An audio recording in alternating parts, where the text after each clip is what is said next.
Nous voulons prier notre Dieu pour lui demander d'ouvrir nos cœurs, de nous remplir de son esprit, afin que nous puissions recevoir ce qui nous destine maintenant par sa parole. Seigneur, nous nous approchons de toi, nous nous attendons à toi, nous écoutons.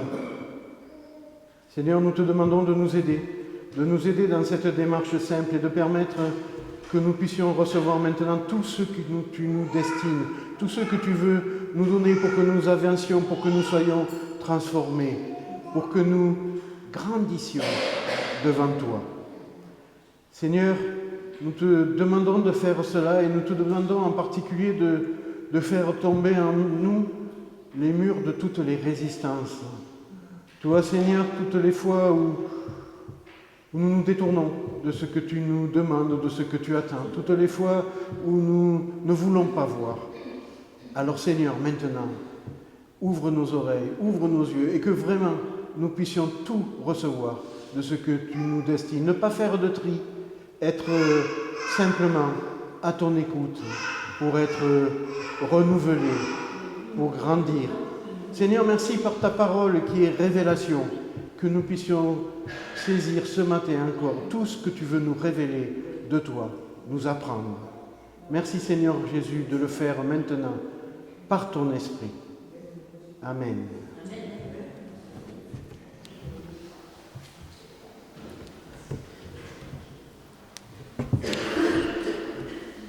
Alors, nous lirons 4 passages, enfin un qui est un peu long, normal quoi, et puis 3 versets au détail.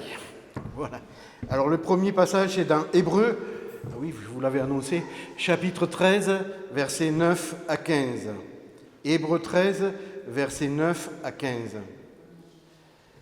Ne vous laissez pas entraîner par des doctrines diverses et étrangères, car il est bon que le cœur soit affermi par la grâce et non par des aliments qui n'ont servi de rien à ceux qui s'y sont attachés. Nous avons un autel dont ceux qui font le service au tabernacle n'ont pas le pouvoir de manger. Le corps des animaux dont le sang est porté dans le sanctuaire par le souverain sacrificateur pour le péché. Ils sont brûlés hors du camp. C'est pour cela que Jésus aussi, afin de sanctifier le peuple par son propre sang, a souffert hors de la porte. Sortons donc pour aller à lui, hors du camp, en portant son opprobre. Car nous n'avons point ici-bas de cité permanente, mais nous cherchons celle qui est à venir.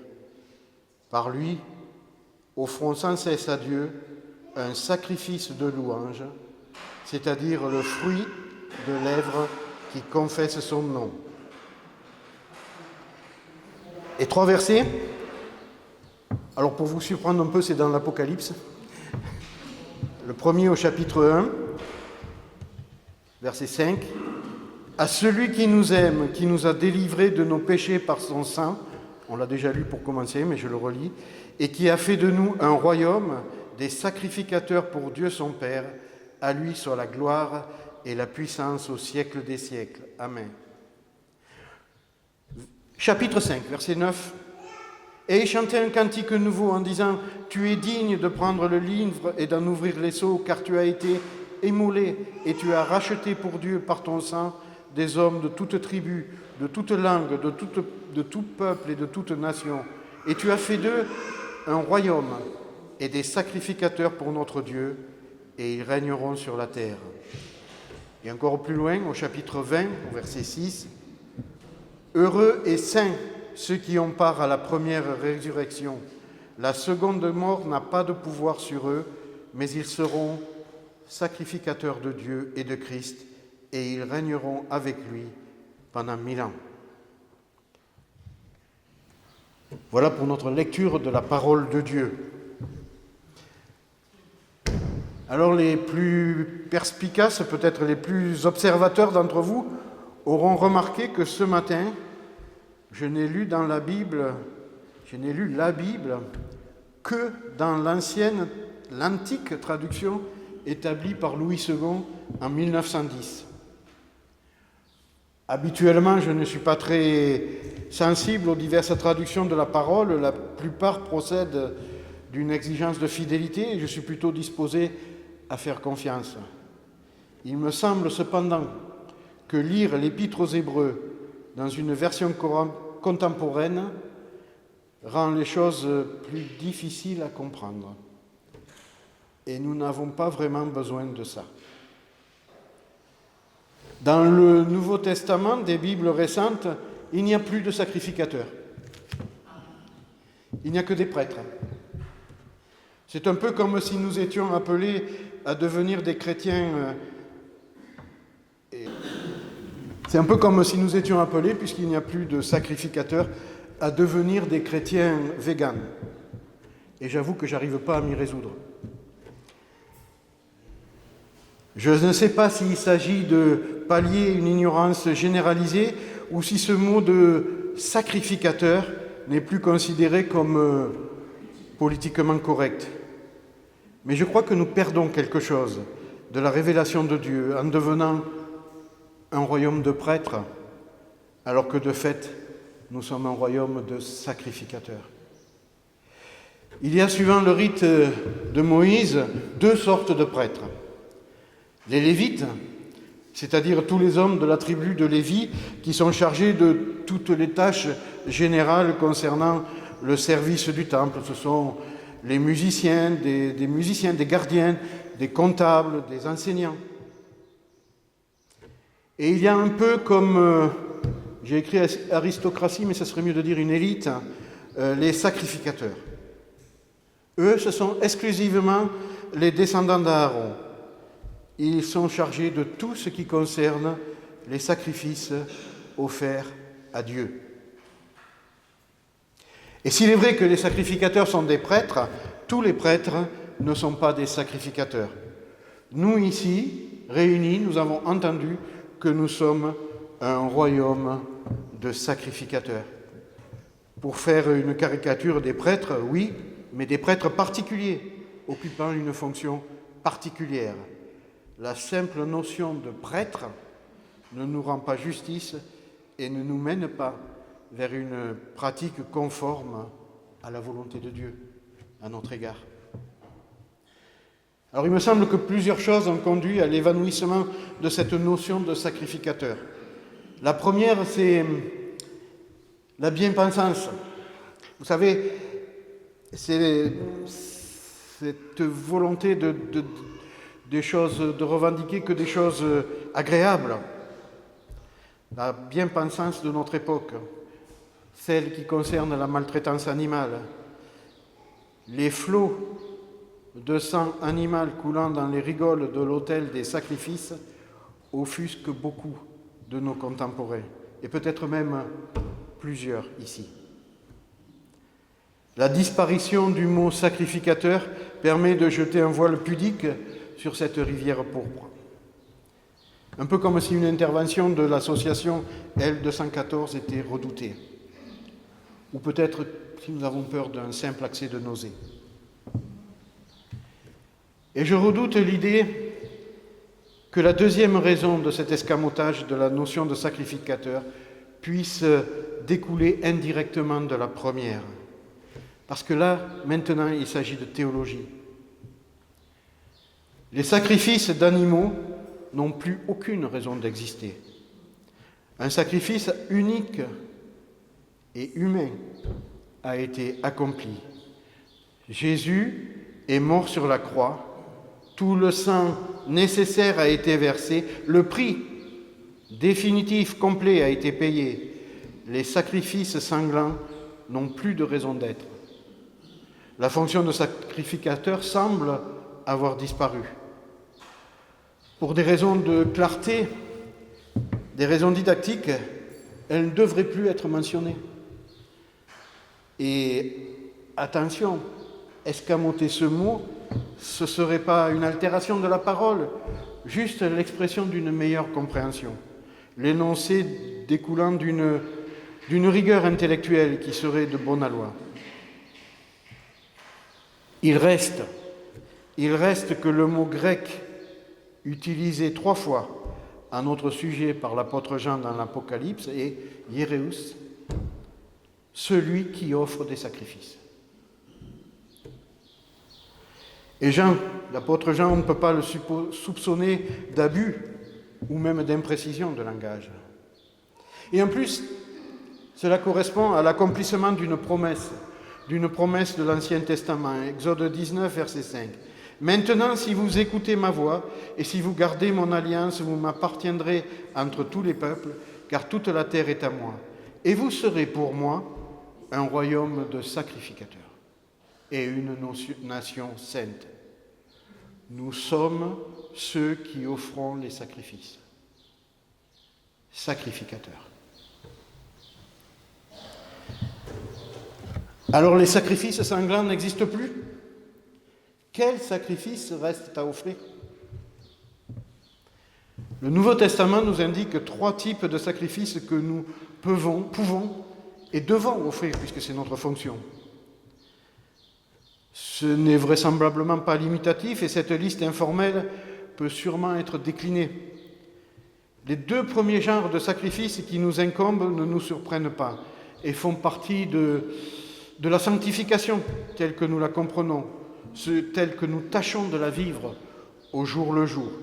Romains 12, verset 1, « Je vous exhorte donc, frères, par les compassions de Dieu, à offrir vos corps comme un sacrifice vivant, saint, agréable à Dieu, ce qui sera de votre part un culte raisonnable. » Le premier type de sacrifice que nous devons offrir, c'est notre corps vivant, c'est-à-dire notre vie emballée de notre chair.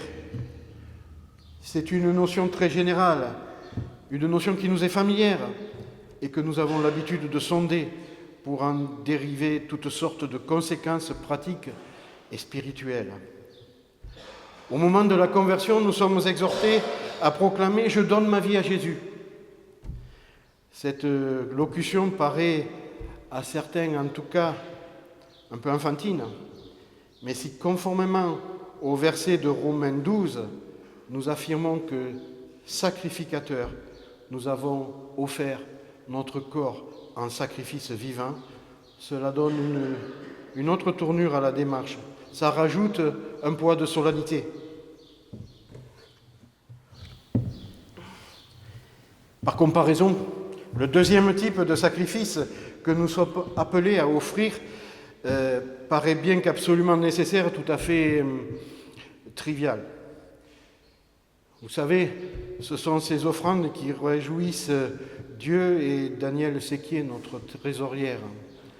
Philippiens 4, verset 18. « J'ai tout reçu et je suis dans l'abondance. J'ai été comblé de biens en recevant par Épaphrodite ce qui vient de vous comme un parfum de bonne odeur, un sacrifice que Dieu accepte et qui lui est agréable. » Et puis pour enfoncer le clou, Hébreux 13, verset 16, « Et n'oubliez pas la bienfaisance et la libéralité, car c'est à de tels sacrifices que Dieu prend plaisir. » Ce sacrifice-là, nous le connaissons bien.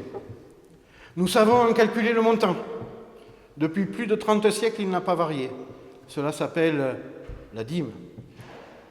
En accord avec notre conscience, nous en négocions le montant exact des échéances, sacrificateur de nos biens, de notre aisance.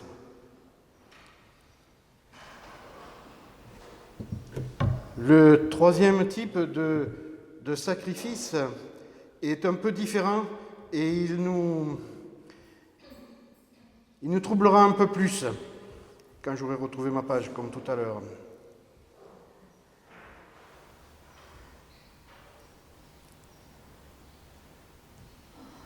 Voilà.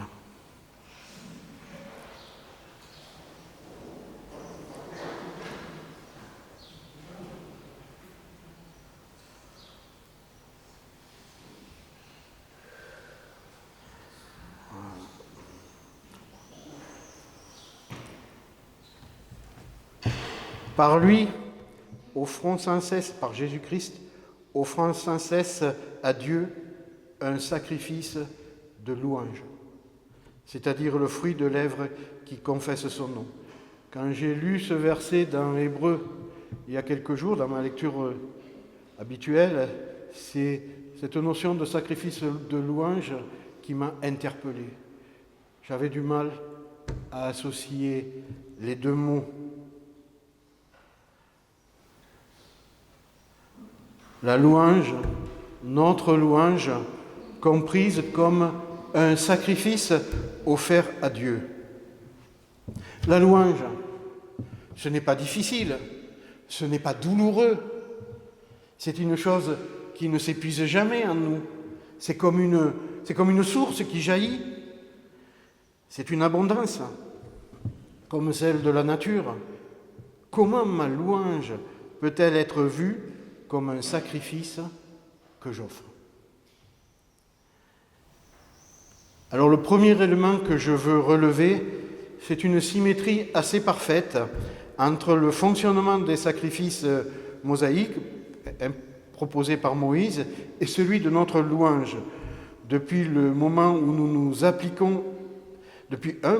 nous appliquons à louer Dieu ici, dans cette pièce. Nous chantonnons pour certains, des couplets dont parfois les paroles ne relèvent pas de la plus exaltante poésie. Tout cela sur des musiques quelquefois approximatives. Et quand notre louange n'est pas chantée, mais priée, elle est fréquemment empreinte de naïveté. Ses tournures sont souvent stéréotypées, répétitives. Et à vue purement humaine, cela peut paraître un peu simple, peut-être simpliste. Mais,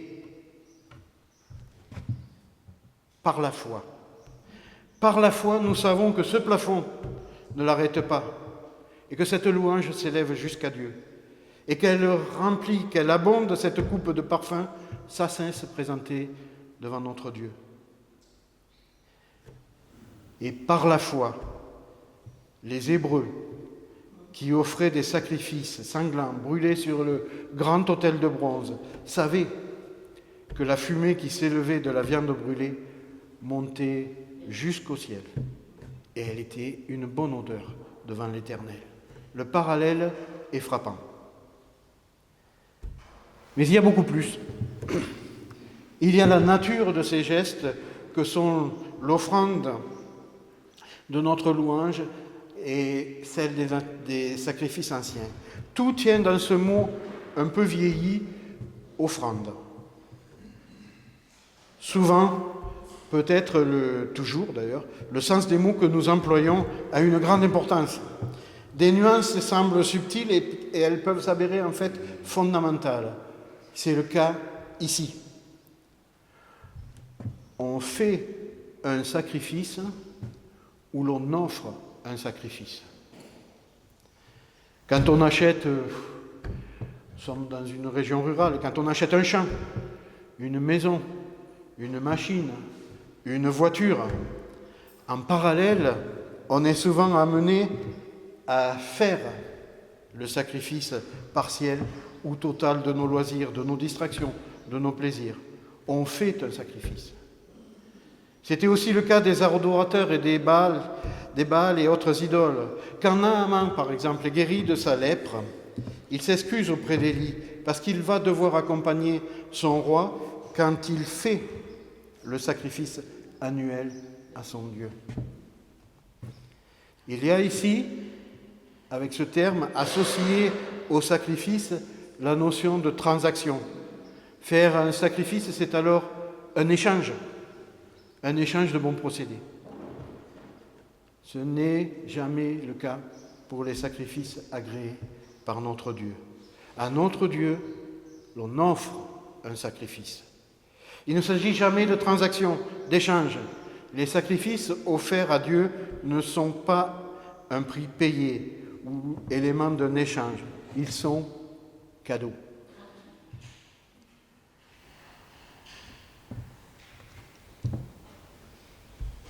Les sacrifices que nous destinons à notre Dieu sont des cadeaux que nous faisons.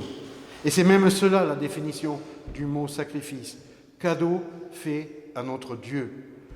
Un Offrir un sacrifice à notre Dieu ne suppose pas obligatoirement la notion d'effort, mais plutôt celle de cadeau. Nous offrons. Ce qui caractérise un sacrifice, ce n'est pas sa valeur marquée, c'est le fait que c'est un don, un cadeau.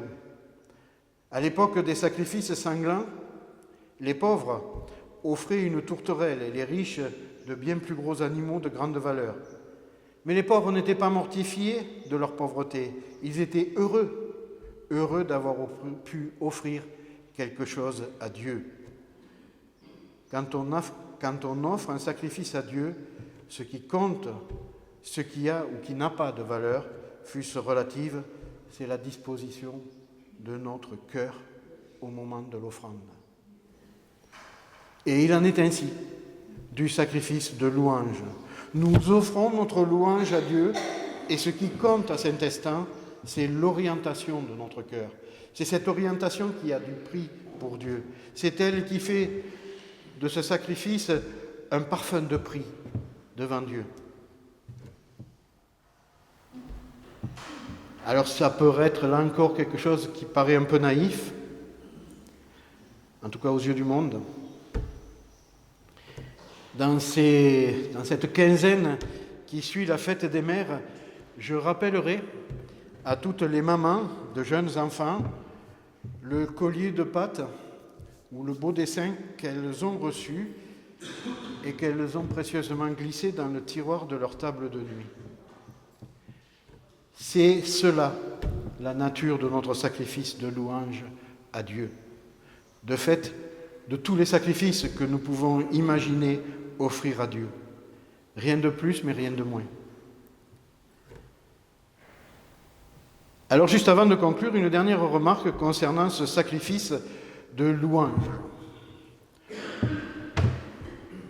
Nous ressentons de la joie, une grande joie, quand nous pratiquons cela. Et cela tient au fait que c'est un cadeau, que sa nature profonde est d'être le don de notre cœur. Acte 20, verset 35. Souvenons-nous de ce que le Seigneur Jésus lui-même a dit, il y a plus de bonheur à donner qu'à recevoir. Il y a plus de joie à donner qu'à recevoir. C'est ce qu'au travers de notre louange, nous avons encore vécu ce matin. Nous repartons, le cœur rempli de la joyeuse conviction que notre louange est un sacrifice offert à Dieu. Et c'est ainsi que nous sommes ce royaume annoncé de sacrificateurs. La superbe robe bleue et blanche brodée de fils d'or, l'étrange chasuble chamarré qu'est l'éphod et le pectoral avec ses 12 pierres précieuses, la tenue du souverain sacrificateur sont réservées à Jésus-Christ. Nous sommes revêtus de la simple tunique blanche en fin lin que portaient les fils d'Aaron, sacrificateurs.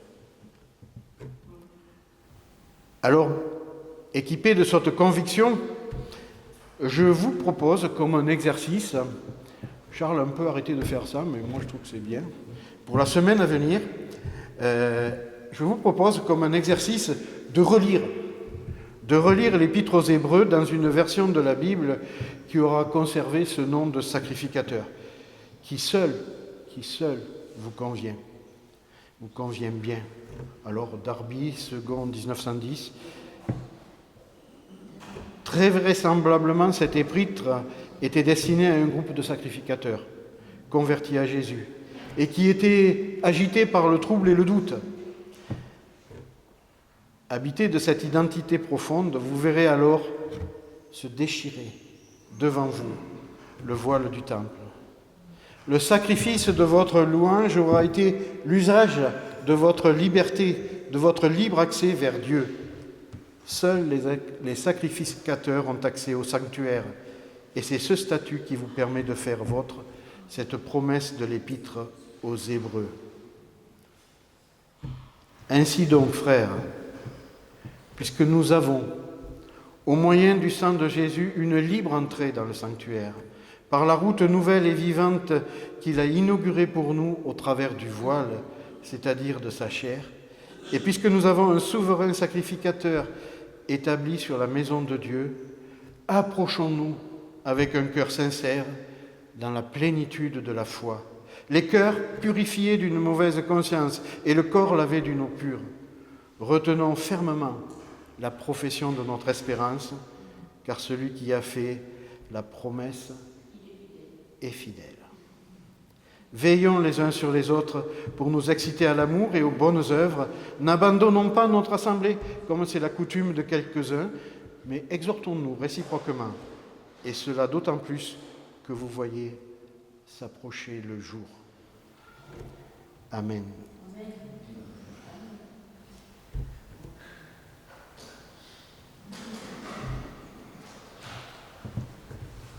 Je veux prier. Seigneur, même après avoir lu ta parole,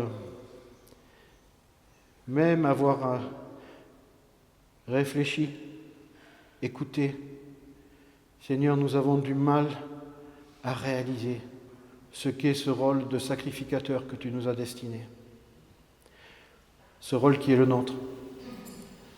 Alors Seigneur, maintenant que tu nous as rappelé ce que nous sommes, Seigneur, donne-nous d'être ce que tu veux que nous soyons. Seigneur, remplis-nous de ton esprit, remplis-nous de tout ce dont nous avons besoin pour être ces sacrificateurs qui offrent constamment des sacrifices devant toi, le sacrifice de notre corps vivant, le sacrifice de nos biens, le sacrifice de notre louange.